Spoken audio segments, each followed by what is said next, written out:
Hello and welcome. My name is Susan from the CFPB Events Management Team. I'm going to go over some logistics before we start building and maintaining your credit during the coronavirus pandemic. If you are having any issues regarding your audio, please click the audio button near the bottom middle of your screen. There you have the option to have the WebEx platform dial your telephone number and you can receive audio that way. The closed captioning link is available in the chat box in the bottom right-hand corner of your screen. During this event, if you have any technical issues, please send me a message through the chat box by selecting host. And now I will turn it over to CFPB's Heather Brown. Thank you so much, Susan, and welcome everybody. I'm so glad to be here today. Again, for some of you may have come last year to the presentation I did, which I enjoyed very much. And it's an important topic that we're touching on now. So I think you'll get a lot out of it and be glad that you came. I first want to run through some preliminary information before we get going. My disclaimer was one I'm sure you've seen being government employees as well, but this presentation is being made by a Consumer Financial Protection Bureau representative on behalf of the Bureau. It does not constitute legal interpretation, guidance, or advice of the Bureau. My opinions and views that are stated are my own, and they may not represent the Bureau's views. The inclusion of links or references to third-party sites does not necessarily reflect the Bureau's endorsement of the third party, the views expressed on the third-party site, or products or services offered on the third-party site. The Bureau has not vetted these third parties, their content, or any products or services they may offer. There may be other possible entities or resources that are not listed that may also serve your needs. The mission of the Consumer Financial Protection Bureau is that we're a 21st century agency helping consumer financial markets work by making rules more effective, by consistently and fairly enforcing those rules, and by empowering consumers to take more control over their economic lives. I actually work in the division of financial education. Actually, it's a division of consumer education, and I work in financial education. It's an office. And as a result of that, my role in that is to run a program called the CFPB Financial Education Exchange. We actually target financial practitioners, those that provide coaching, counseling, and other services to consumers to try to leverage our resources. So we teach those financial practitioners about all of our resources, all of the research we have, share tools with them, have conferences, and run webinars. I look at federal employees also as an informal financial practitioner because most federal employees know their way around government and they have vast networks. So we hope that you'll also help us spread the word. In addition to being learning and hopefully helping you yourself was what you learned today, I hope you'll also go back to your churches, synagogues, mosques, faith-based programs, PTAs, speaking at school, and in your homeowners associations, wherever you can get a voice, wherever people want to hear about financial topics. And usually that's everywhere because everybody can learn from these. And especially the one we're covering today, building and maintaining your credit during the coronavirus and really beyond that time. And the things you'll learn today will be beneficial to many people. So we encourage you to use resources that we have for practitioners. You can download slides from our website and use any of the materials we have to go out and spread the word about building strong finances with your network as well. This page, the link to it's on the top right. This is the landing page for the financial education programs for adults. And you can see that we have, we list the webinars that are coming up, the public webinars. This is obviously just for OPM employees, but we do monthly or every other month. We'll probably next year we'll be doing webinars for any financial practitioners that want to join, not just based at a particular organization. And under that, in that box, you can see view details and access previous webinars. That's where you can go to find the webinar recordings and listen to past webinar topics on many things, identity theft. We have one on Bitcoin. We have it on budgeting. We have something on managing financial stress. there's lots of things that we've done. So you're free to look at those, and you're also free to download the slide deck and use it if you're doing some work in your organizations, in your community. And then if you want to join our mailing list, you can fill your email address into the box on the right, in the middle of the page, right above sign up, and you'll get notifications of new research, webinars, everything that we do that comes out. And then on the bottom, we do have a LinkedIn page where it says at the very bottom on the right, join financial education discussion group.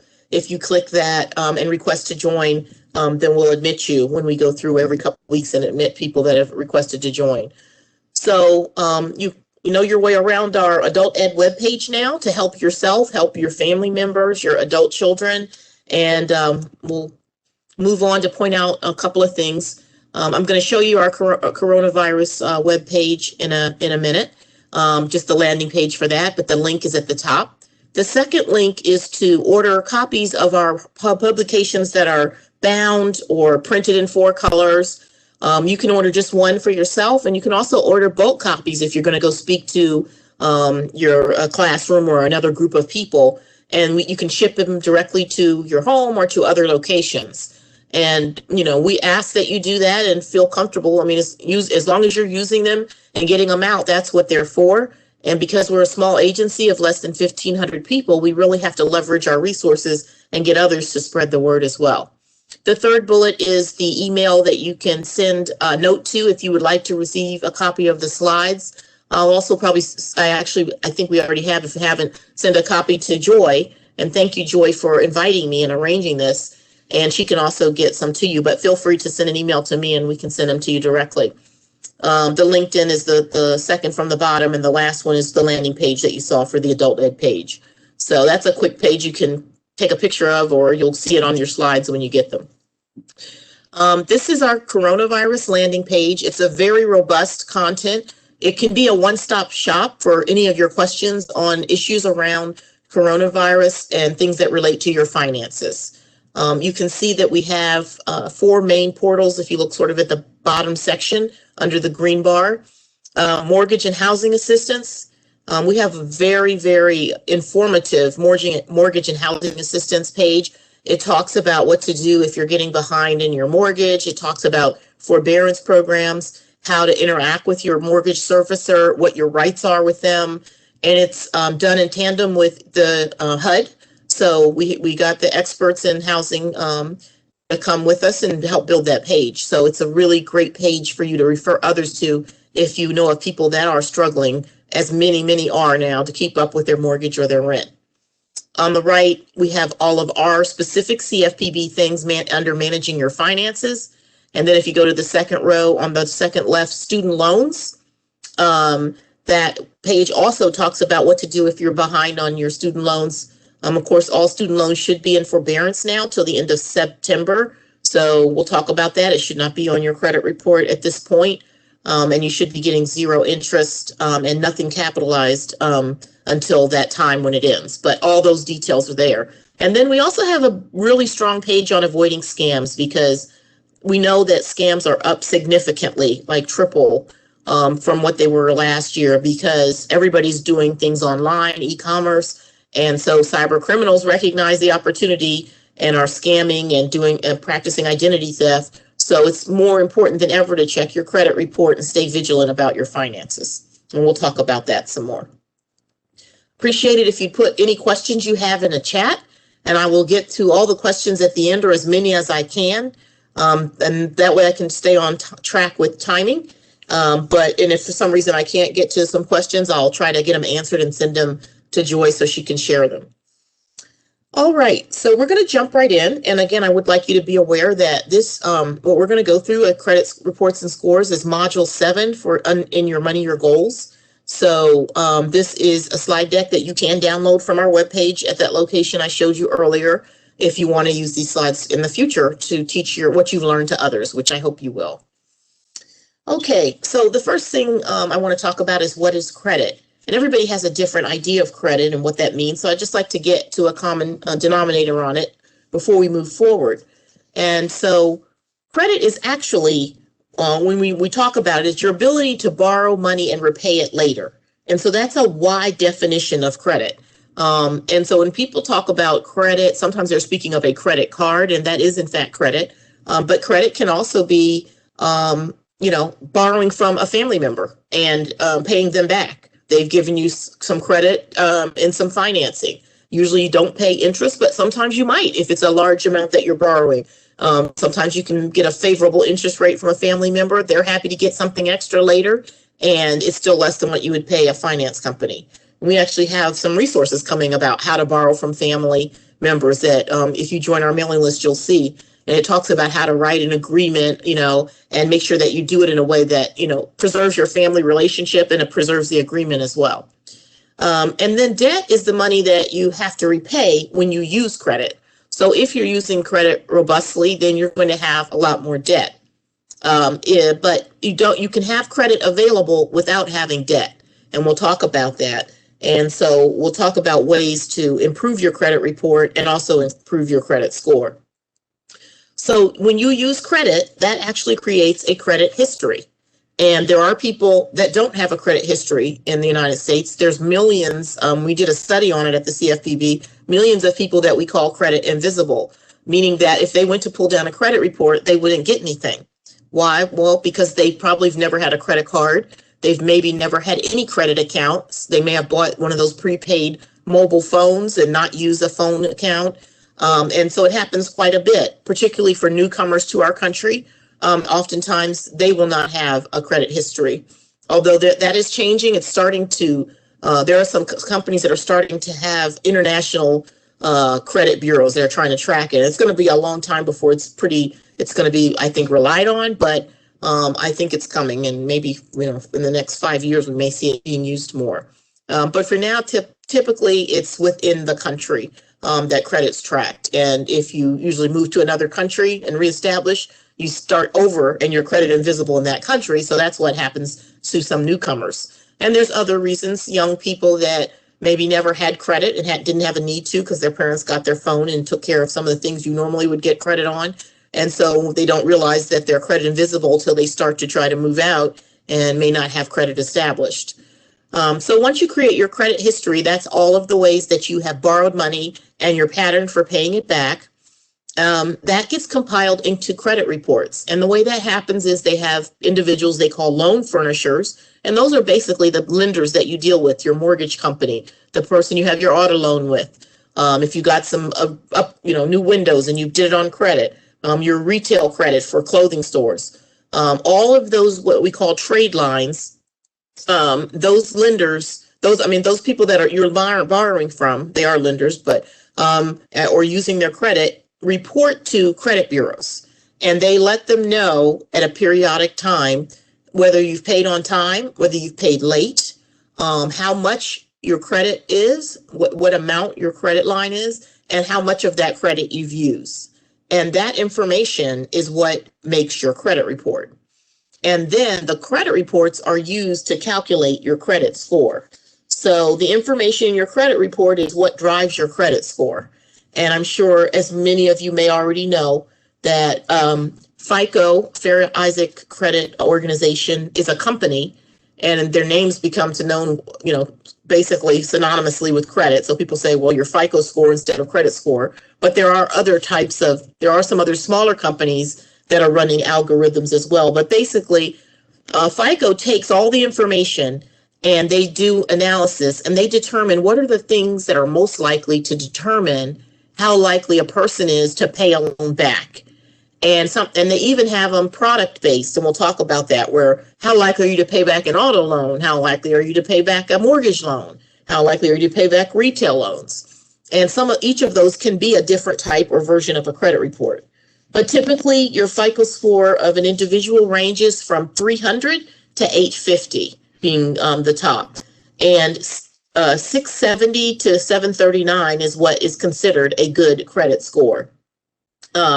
So your credit report will show some of your bill payment history, and also it'll show a record of how often you've applied for credit, and it'll show how much credit you have available to you, and also whether or not debt collectors have reported that they're attempting to collect debt that you owe. So why does a credit score matter? Most of the time when I'm talking to people in federal agencies, I don't have to say too much about this because I'm sure most of you know that you went through a credit check in order to get your public trust clearance, which is the lowest level clearance that you can have in the federal government. If you went on, the more robust your clearance level is, the more checks you've gone through.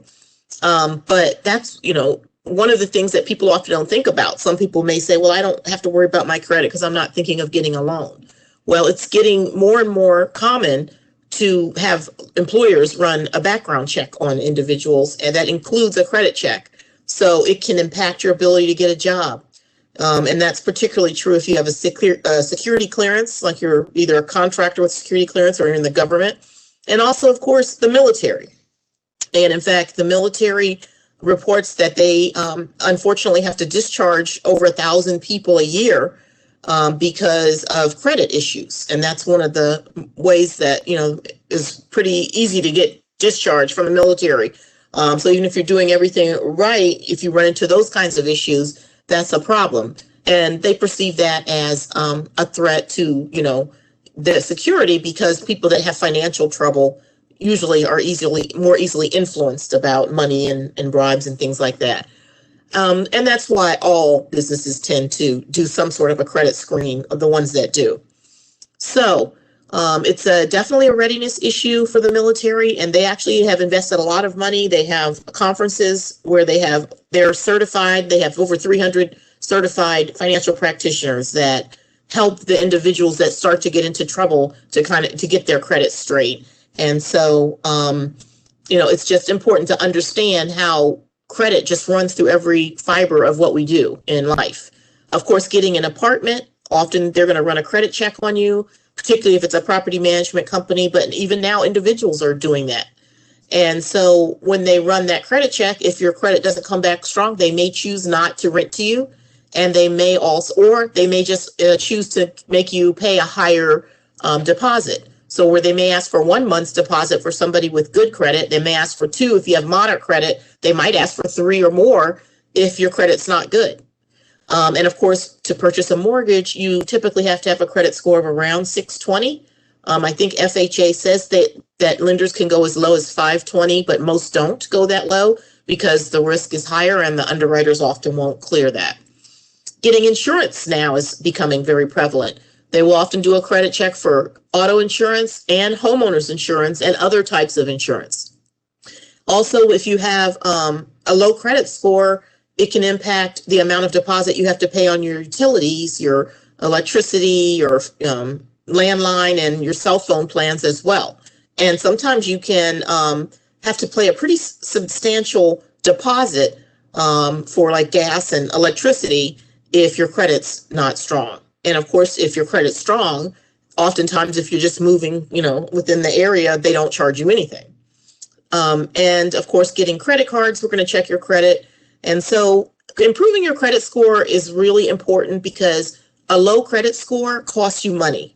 You can still do a lot of the things you need to do, but it costs a lot, and you end up with less favorable terms on interest rates and deposits. And there's been some research that shows it's anywhere from $3,000 to $5,000 difference in what people pay per year if your credit's low. So what is in a credit report? And I'm going to talk to you about how to download your credit report for free shortly. But let's just talk about what's in it for a little bit. First of all, there's header identifying information. Your credit report should include your name, and your name should be spelled correctly, and it should, be your full legal name. If it's not, that can be a problem. Somebody could have, you might be a victim of identity theft, and somebody's using a different version of your name and buying things on credit. So don't overlook small details like that. It's really important. And so once I tell you about downloading your free credit report, hopefully you'll go through and check some of these things. And we do have on our webpage some resources to guide you through like what to check, some checklists. So if you go to our credit portal, basically you can go to our consumerfinance.gov page and then do a search on credit scores, credit reports, and you can get some of those flyers and things to help you. But at any rate, you're going to check your name, your address, your social security number, your date and place of birth, and your employment history. and make sure that all of that is correct. Some people are surprised to learn all of that's just part of the header on the report, but there's a lot of information about you on your credit report, and you definitely want to take the time to check that at least every couple of months and make sure it's accurate. So your employment history may not have every job. That tends to be the weaker part of it, but what's listed should be correct. And you don't have to add things necessarily, because you may not necessarily want to add more information about yourself, but what you want is what's there to be accurate. Okay, it also contains the credit report public record information. And that means things that have occurred in the public domain, like bankruptcies and judgments.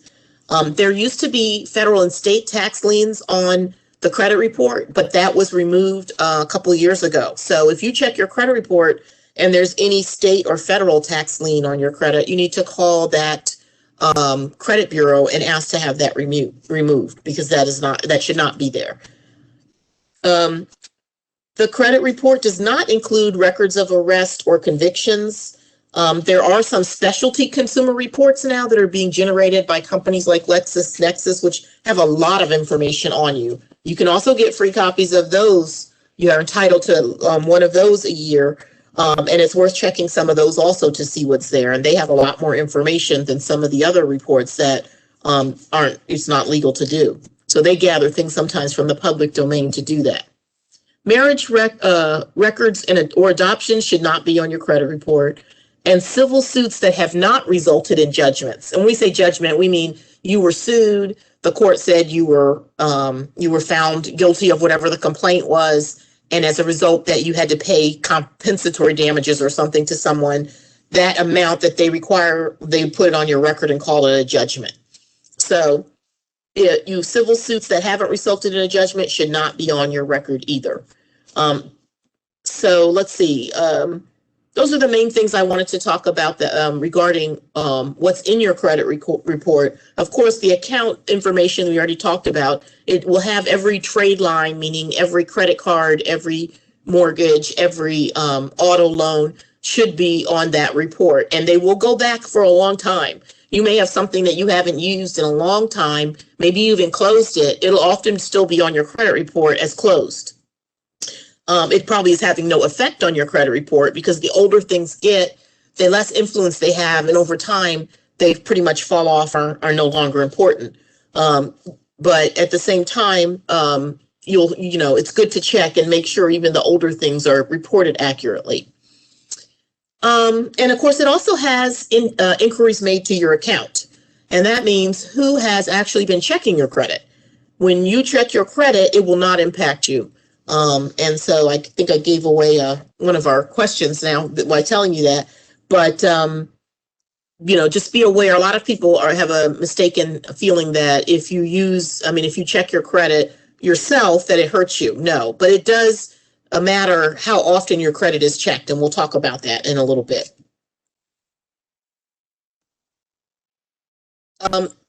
I did just happen to see somebody asked that to talk about soft hits and hard hits. And basically, if a lender is downloading your credit because they're planning to give you a loan, that's called a hard pull. And that means that, that is going to be reflected on your credit. And as a result, it will impact your credit score. It's not a significant impactor of your credit score, but it does impact it. So if you're running around applying for every credit card you can, that's going to drive your credit down. If you're running around applying for a lot of different things. If you're applying for a mortgage and you want to shop around, then you want to do it within about 2 or 3 weeks. They say anywhere from 2 to 4 weeks. If you're checking different mortgage rates, it's only going to have one impact. It's going to be considered one check. But if you spread it out and you check 1 month and the next month you're checking, then that's not a good idea. So let's say you're applying for mortgages, they're checking your credit every time. They should be able to give you interest rates generally without doing a hard pull on your credit report until you decide who you want to work with for a mortgage company or an auto loan. So don't allow people to check. If they ask to check your credit, say, is this going to be a hard pull or a soft pull? If it's going to be a hard pull, don't do it unless you're really planning to go forward with the loan with that individual. If you're just shopping, that's not ideal. And if they say they can't provide information until they do that, then you probably want to go on to somebody else that can at least give you a general idea of rates. And if you can come to talk to these lenders with your own credit score and report, and you could say, I know what mine is, so can you give it to me based on this score? They'll tell you, well, we have to check it ourselves when it comes to the final agreement, but based on the score you've told me, this is about the interest rate we'd be offering you. So that's the way that you would be shopping around for that. So let's do a true or false.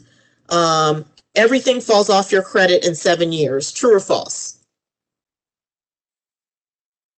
You guys can just stick it in the chat, T or F.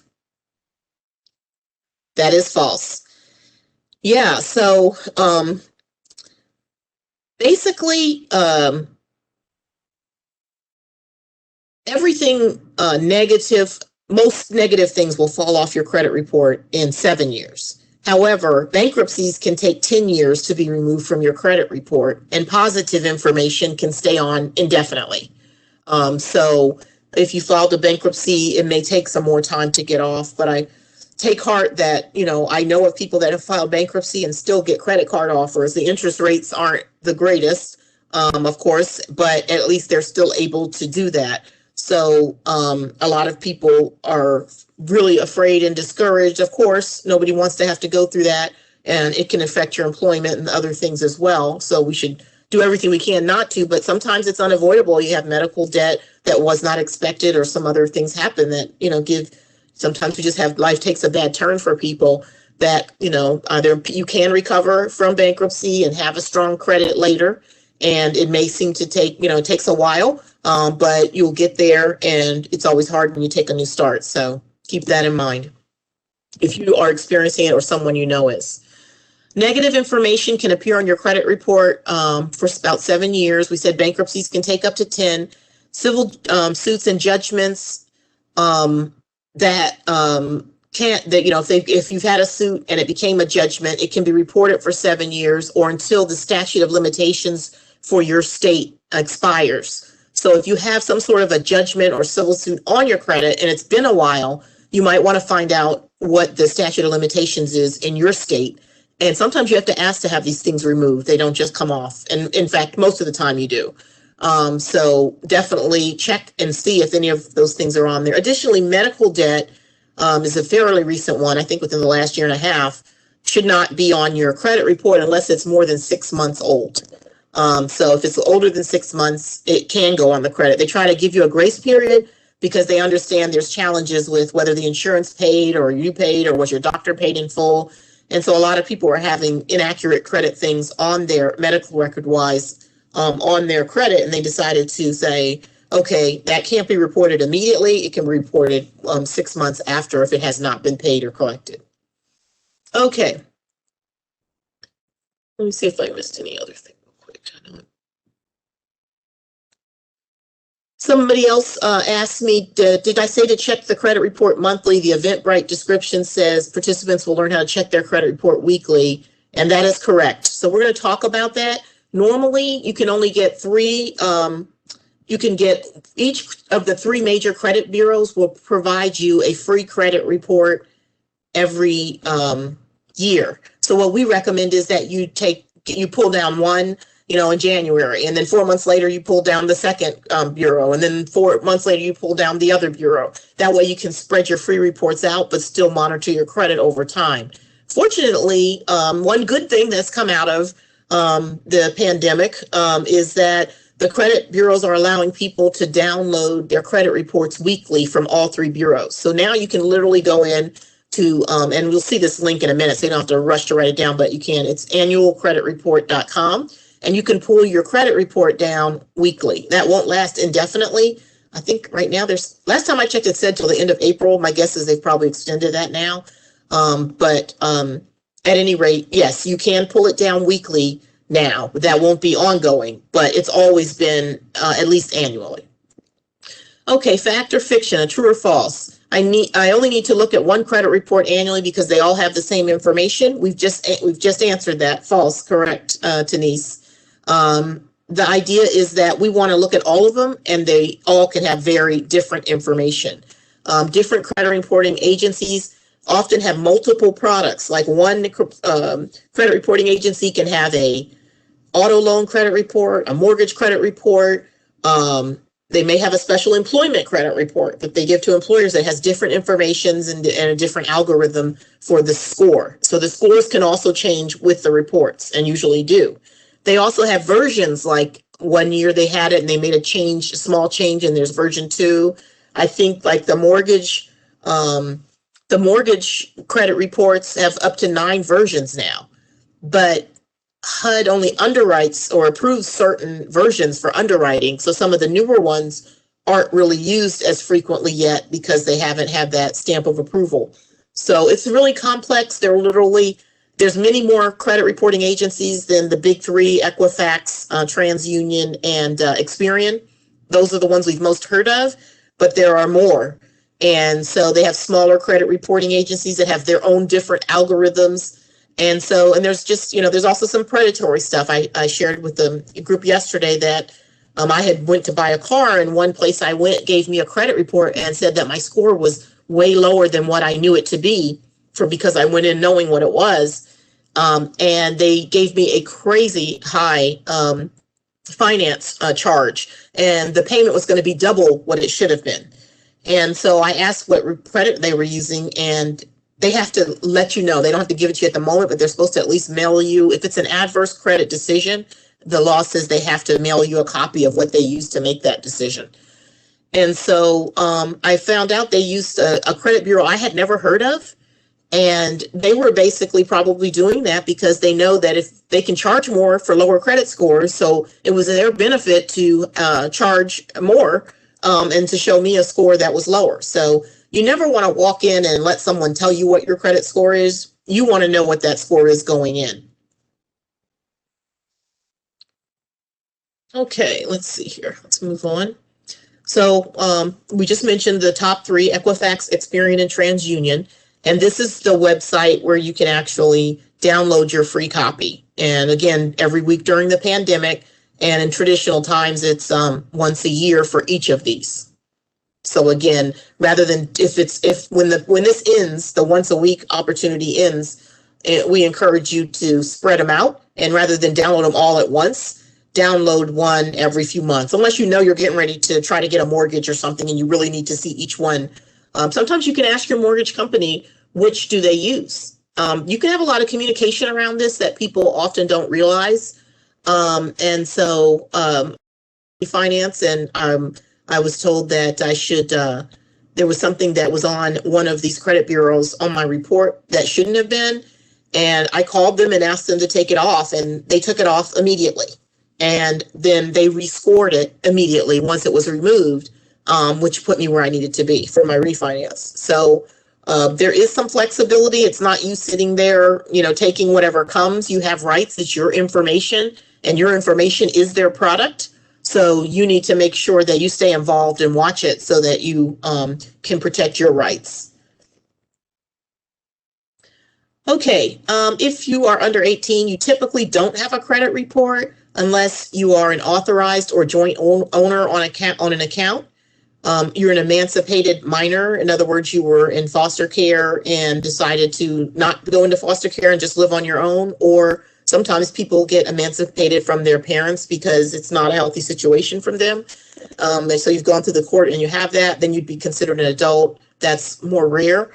If you live in a state that allows you to enter into contracts below the age of 18, there are states that let 16-year-olds enter contracts and so on. In those cases, if you have entered into a contract, and then you would have a credit history. And also, if you have student loans, you would have a credit history. So student loans are often the first way many people get a credit history. Sometimes it's with a cell phone. They want their own phone. They pay for it themselves. They're in a state where they can have a contract to get a phone. And so that gets reported to the credit bureaus. Someone asked me yesterday if a person they wanted to help someone establish credit, could they open a joint owner account? And I said that I can't really give them advice. I don't know their individual situation, but I typically encourage people to stay away from joint owner accounts because I've seen so many things happen from those. Typically you go into something like that with somebody in one situation, and somehow the situation may change later, and then you're responsible for what's going on with their credit. And even with, I've known situations with parents and kids where the kid has started making bad decisions, going in the wrong direction, substance abuse. The result is their credit gets damaged too. And then they can't help their child as much when they need to, because they can't get the loans and things they need to get them help. So it's not a mean thing if a parent says no. It's really a protective thing. I was shocked years back when I saw a study that showed that most seniors end up in bankruptcy or in severe financial difficulty because they help their children and family members too much, to their detriment. And so it's important to learn to say no and to be able to let people stand on their own feet. It's also good if you can help them. So there are credit builder loans that most major banks offer, and it's like a $500 credit card. And what you can do is put $500 of savings in an account for them, and then they will give them that credit card, and they have to pay that card every month. And if they don't keep up, they can pull money from their account, and that ruins their credit. So what they should do is pay every month the balance, or pay off what they use. Just use it a little bit. You don't want them to ever charge the full amount. But it helps them learn to use credit more effectively, and it makes sure that you don't risk your stance with an individual, your credit stance, by trying to help somebody else getting dragged down. All right.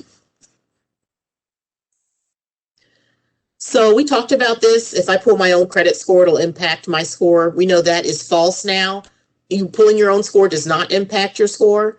But we do know that how often you get a score pulled by others, hard pulls do, soft pulls don't. So if we remember that, and the only difference between those is that the soft pull is done by a lender that says we're not really going to pull it, and they'll tell you it's a soft pull as if we're doing a loan. We're just going to check it to see where you stand. If they're actually pulling it in the process of underwriting a loan, it would be a hard loan, and you have to sign something for that to give them permission to do it. So as long as you don't sign or give a verbal permission for them to do a hard pull on your credit, and if they say they want to check it, say I'll only allow a soft pull at this time. And if they say, well, I can't do that, then move on to somebody else that will. And we talked about the fact that you have many different credit scores. So even when you go and look at your credit score, probably at your bank or some of the services that offer it, you often will get a Vantage score. And Vantage was a newer score. It is a joint venture between Experian, Equifax, and TransUnion, to develop an algorithm that creates a credit score that is educational mostly. And so it gives you a general range of where you are, but it's unlikely to be exactly what the person that's offering your loan is looking at, because they probably have a specialty report for mortgages or auto, and you don't know what version they're using. So you may go in knowing a credit score that you got online, and that may be Vantage, but at the same time, the person that you're talking to may have a bit of a different one, but it shouldn't be far off. It should be close.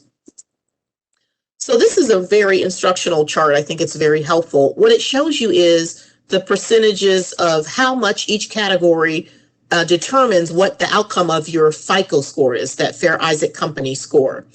And I actually got this off of their website, and you can go to FICO's webpage and look at their information yourself and learn more. They have a really robust website as well. So payment history is the most important thing. In other words, the thing that you can do to keep your credit score the highest is to pay your bills on time.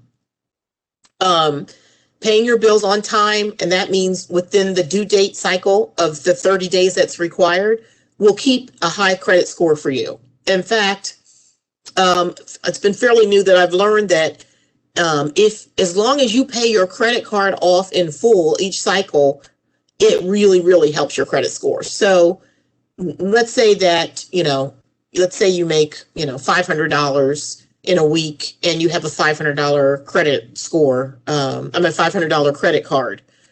You could charge everything onto that card that you would spend, which would hopefully not be more than $500 at the time, because that's what you make, and then pay that off fully each month, and you would have a strong credit.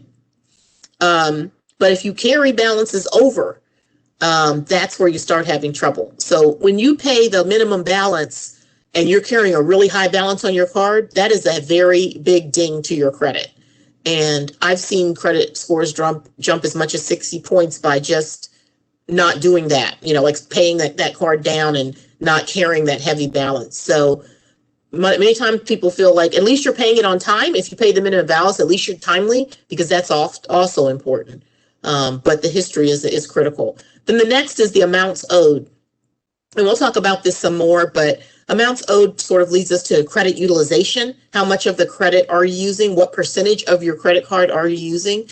And we'll talk about that. But that is 30% of what makes up your credit score, is how much you owe. So it'll look at what you owe on each card and in comparison to what amount of credit has been offered to you, and will give you a score because of that. And of course, the higher your balance is and the longer over history you carry them, the lower your score is. And those, you can see, if you just combine those two items, that's a majority of your credit score. So it's, those two things are very important.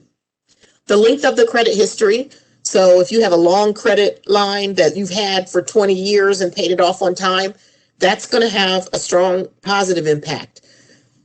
If you have all new credit, sometimes you see people that have maybe gone through a divorce, but one spouse had all of the credit under their name, then they start establishing their own. Their score drops quite a bit at first while they're building their credit back up, but it can also build up really quickly. And then types of credit. Typically, retail store credit is the worst in the algorithm. People frown upon it because the interest rates are typically 16-24%, which is very high, especially now when rates are so low. So you're much better off using a traditional Visa, MasterCard, Discover card, even American Express, and paying it on time every month than using a store credit card. And people often say, well, should I close it? If you start closing accounts too, that can also have negative impact because it can impact the amount of credit available to you. So the best thing you can do is have it open. If you have a retail one, pay it off and leave it open. If you want to use it, just use it a little bit. Only use it enough that you know that you can pay it off every month in full, and that'll help build your credit.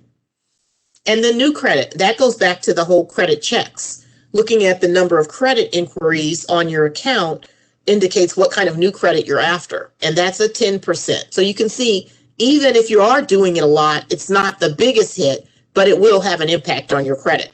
But again, checking your own does not have that impact. And if you're shopping for an auto loan, if you shop within a 2-week period, and it's only going to be considered like one hit. But if it's over every month and you're hitting retail accounts, car accounts, trying for this, applying for that, that will drive your credit down. Okay, so let's see what else we have here.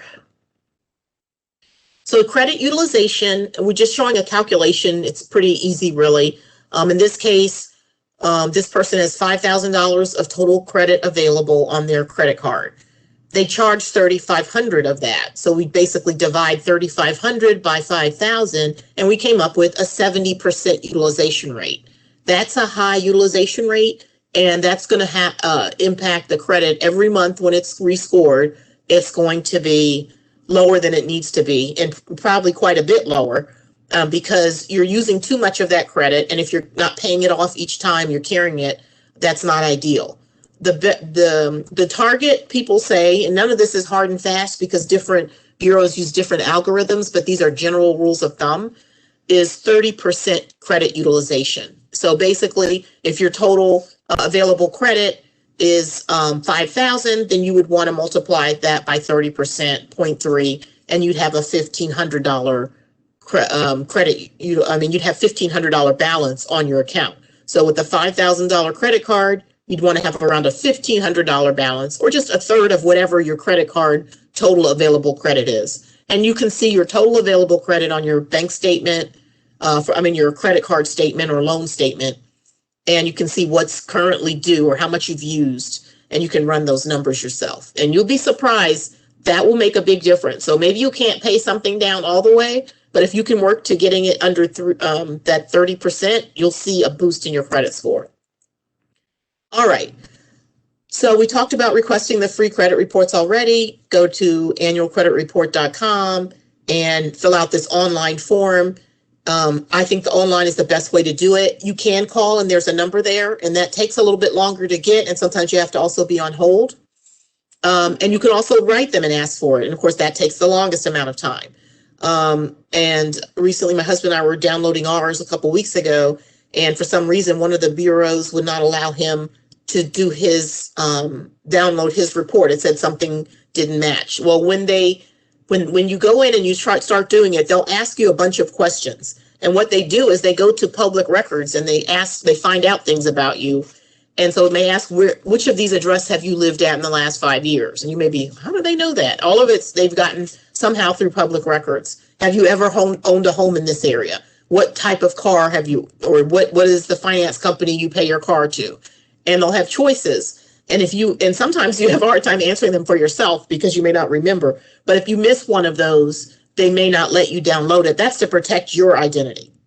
Another thing is if you get offers when you're there, get your score, because you're going to get your credit report when you do this download. There will not be a score on it. And a lot of people don't understand that. But you're getting your credit history. And then improving the things on that report are the things that improve your score. So in this case, I suggest using online is best, but you can call if you want, and you can also write a letter, and the instructions are all on that same website for you to get your car. But know that you may actually have to get it mailed to you if you can't answer all the identifiers, the questions, security questions around, things from your public record. Okay. So this again is just telling you what we've already talked about around the free credit reports, and you can save the PDF version on your files. And the other thing I don't remember if I mentioned, but I'm starting to wonder what I said yesterday and today, but I do think that a lot of people don't realize that every month your credit gets rescored. So sometimes people hear they have a bad credit and they can't get something. I mean, that doesn't mean you can't get it forever. That means you can actually improve your credit score significantly in 1 month, and you can improve it radically in 6 months if you're doing the things you need to do. So even though somebody may say no, that's not a permanent no. And also you might want to shop around, because just like one mortgage lender may require a 640, another one will do a 620. Some may do only 700s. So you just need to know, like, you have to probably pay a higher rate for the lower your score is, but don't assume that the door is closed on those things, and don't assume that you can't influence it. All right. Talking about debt a little bit, good debt and bad debt. The idea really around debt is if it's debt that you can manage, it's a reasonable amount, and you're able to pay it off each month, and you're able to use your own money and leverage it for other things, then that's usually a pretty, a good type of debt. And debts that also have collateral behind them or become an asset, like property, because most people with a mortgage, that's usually people's biggest asset. And over time, mortgage, values of property always go up, but then we know there can also be significant corrections in times when you lose equity and things go down and you even get underwater. But in the end, that property is still there. And if you look at the long-term trend on property, it goes up. So most people look at that as a good debt. Auto loan is not the worst, but most cars depreciate significantly once you drive them right off the lot. Almost never can you go back and take a car that you bought and a month later, trade it in for something that ends up being a good deal for you, because it's depreciated so much so quickly. It's good because there is some collateral there, but typically auto loans aren't really, you don't really have equity, and it's not really an asset. That's why a lot of people go to other forms of getting a car. And a lot of people there's a trend toward not owning cars too now. So you have to think about those. So other things, any loan that's a very high interest rate, and right now interest rates are extremely low, and lower than they've ever been in many, many decades. And so your loans should not be in the credit interest rates that you get shouldn't be up in the 20s and 30s if you have reasonably good credit. Maybe on a credit card, it'll be around that, but other things, it should be much lower. So definitely shop around and make sure that you don't get ripped off. And if the only credit loan, let's say a car, the average rate people are paying, let's just say is like 3 or 4%, and yours is 7. That's not bad if your credit's not good and you got one. But if somebody's asking you to pay 20 or 30%, maybe it's better not to have a car than to pay that kind of interest, because if you add up what the payments are over the life of the loan, realize you'll be paying twice as much for the car. So that's sort of a way to figure that out quickly. Okay, we recommend that you keep a debt log if you're trying to manage your finances. Make sure you have a list. It could be a simple spreadsheet. What's the organization you owe money to? How much do you owe them? What's the monthly payment? And some general information on their address so that you can track it and know quickly every month where you're at. A lot of times people don't even know that, and that means that they've got too much credit, and it's all over the place, and it's very hard to rein in and manage. So the first step in trying to fix a situation like that, and I've been in those situations, so I understand it, is to actually get an accounting of where everything is, what's owed, and what it looks like. And from there, when it's all in one place, then you can start creating a plan that's manageable, or go to a financial coach or counselor to help you create a plan. Okay, so there's two ways to reduce debt. And one method is paying the smallest debt first and then paying the next largest and the next largest. Some people call that like the snowball technique. The other is paying the highest interest rate first. On paper, typically paying the highest interest rate is probably going to be the best bet, because when you pay that high interest rate loan down, that's going to free up the money you were paying on interest to pay other loans. So over time, it may take you longer to get that first thing paid, but over time, you're going to be able to pay everything off more quickly. But sometimes that big one is so big that it's overwhelming and it's discouraging, and people don't feel like it's almost not worth trying. So paying smaller ones and knocking them off can encourage you enough that you can start to tackle the bigger ones. So you figure out the pros and cons. We actually have a booklet on managing debt and another little booklet on credit. And if you go to that link I showed you on where you can get copies of bulk and print things, you can order that. And it'll walk you through every step of a debt log and figuring out. It talks about this method of paying for debt, and it'll help you. It gives you a little sheet to put everything in. It's really quite helpful. And so these are just sort of a high brush on this. Dealing with debt collectors, just know that a debt collector should never be rude to you. They cannot harass you. They cannot threaten you. You cannot go to jail for debt unless it's criminal debt. You owed money for restitution or you had traffic tickets. You can go to jail for that. So that would be the highest priority if you have that type of debt. But outside of that, we've heard of many stories of people threatening to put people in jail because of a credit card, and that cannot be done. Make sure you know, first of all, there's also I won't say a lot, but there are unethical collection companies that will call and say you owe money that you don't owe. And they may have a previous legitimate debt that you had. Maybe you paid it off, or maybe they escalated the amount on it. And there are companies that sell their bad accounts, even though maybe you paid it, but they sell it as bad accounts because they get money from the collection company. And the collection company pays them 80% and then they collect on it. So unfortunately, that does happen sometimes. So make sure that you know that you paid something. If you're wondering, like, I don't remember this, or I don't feel like I owed this, or I thought I paid that, don't pay a collector without checking to make sure that you haven't paid it. Because a lot of times it may not be true, but they can be very convincing and they can also be intimidating. And so sometimes they'll frighten people into paying something just to get them off their back or to protect their score. You can also tell people not to call you and put things in writing only, and they're not supposed to call you any longer. And if they do, you keep a record. And on this page, you see on the with the red page and the lion, on the very bottom, you'll see the CFPB.gov/complaint in blue. That is where you can register a complaint if you're being harassed by a debt collector or a financial institution is not doing what they're supposed to do. Our agency does collect complaints, and we keep a public record of those in a database, which you can also go check. So if there's a mortgage company and you want to know if they're good or not, you can look and see if they have a lot of complaints. If you're having a problem with the company, you can look and see, oh, have other people had the same problem with the bank? And many times they have. So at least you can help you know that you're not alone. And you can also call them and say, don't say this isn't accurate and this doesn't happen, because I've seen that you've had 1,000 cases of this occurring. So it gives you some leverage as well. Okay, you can dispute any claim on your debt. If somebody says you owe debt, And we have instructions of how to do that in this booklet dealing with debt oh, this is from Your Money, Your Goals, actually, dealing with debt collectors. But we have something that says debt getting in your way. And that is that booklet. If you look that one up on debt, it will also walk you through this. We also have letters on our website and the credit portal on how to dispute something on your credit that's not correct. And if you call them or write them to dispute it, or they will take that off immediately and research it. If it's correct, they'll put it back on. If it's not correct, it stays off, and they take that very seriously. So when people dispute things, they usually get a bump up on their credit, but if it's accurate, it will come back on.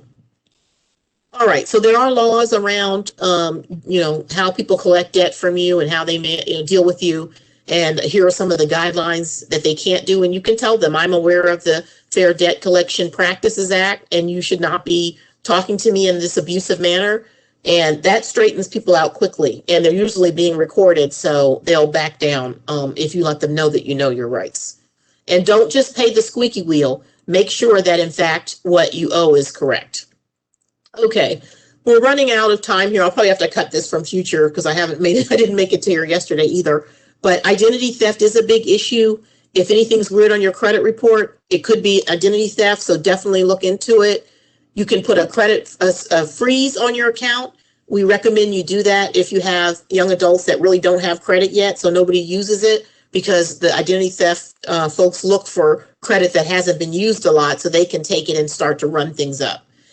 You can also have a credit alert, which means that they have to notify you anytime someone checks your credit.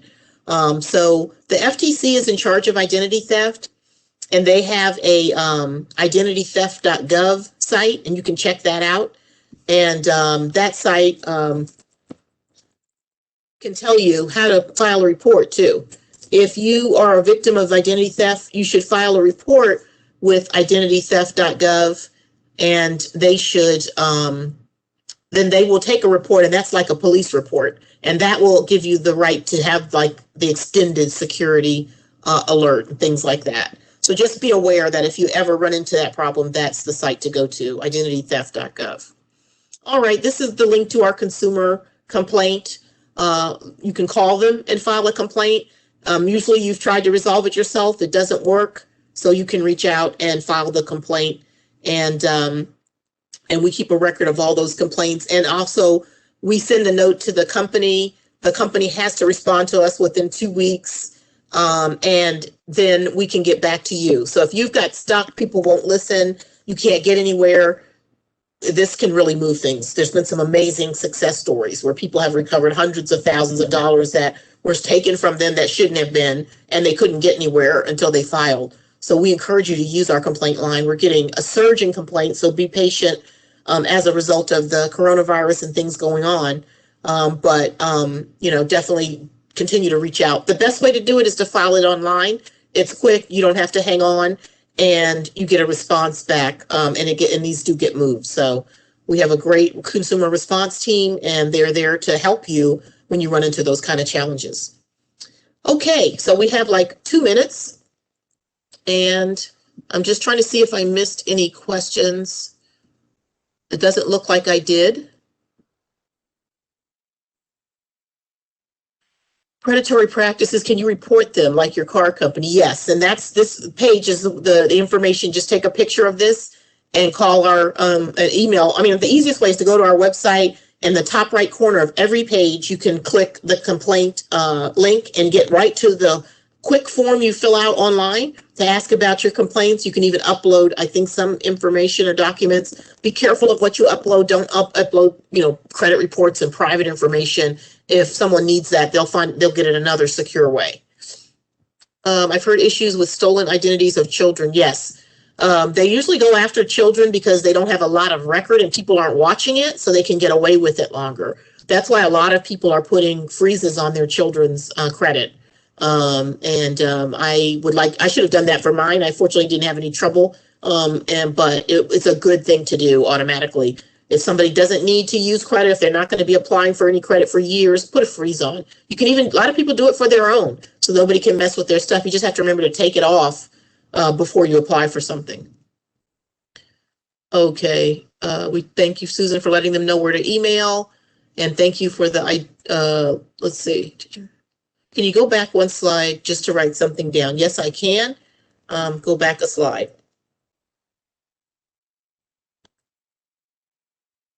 I'm not sure what slide. Is this the place? Yes or no? Or if you know the number, I guess they're not numbered, are they? No. Okay. I don't know where it is. One forward, she said. Okay. I don't remember where I was. Oh, that's what she wanted, I think. Okay, so thank you guys for being with, okay, great, that's the right one. Being here today, please spread the word to your colleagues. This is such important information, and hopefully you found something that you can learn and use in the future. And please, feel free to sign up on the webpage that I gave at the beginning, and I look forward to maybe seeing you at some of our webinars virtually in the future. Joy, did you want to have any comments before we wrap up? I'm not sure if she's... Tracy, I don't know, or Susan, I don't know if we need to unmute Joy in case she wants to say something.